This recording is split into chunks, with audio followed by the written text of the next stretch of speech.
Here goes the fake news trying to downplay everything, especially one of the biggest news stories of the week. The Canadian employment landscape was mixed bag in January, with the economy losing 25,000 jobs, but the unemployment rate cooling at a 6.5%. Jobless rate, its lowest since September 2024, was the result of fewer people actively searching for work, according to the data agency. Yo, I have been saying this for time.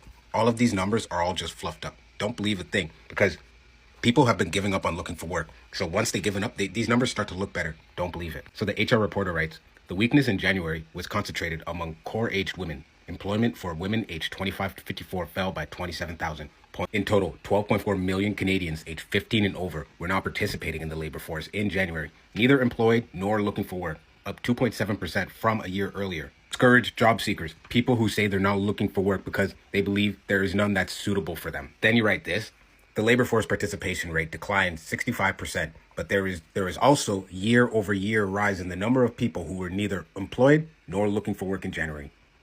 How could you possibly contradict yourself like that? Manufacturing drove the majority of job losses, another hit to a sector that has been battered by U.S. tariffs over the last 10 months. Educational services and public administration also saw a decline in employment.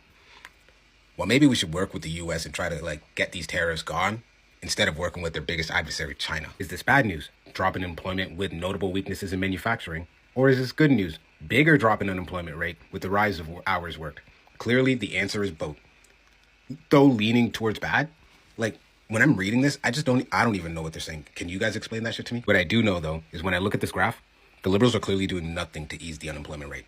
It doesn't matter what the media says. But this isn't the media. This is fake. So much for government cuts, right? Right? The private sector is the backbone of every society. And I hate that they actually call it the private sector because it's kind of like a weird name to it. It's not just big businesses like Loblaws or Walmart.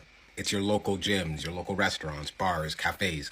That is what those are the people that are losing all the jobs. It's not the big governments because it's that's what makes community, you know?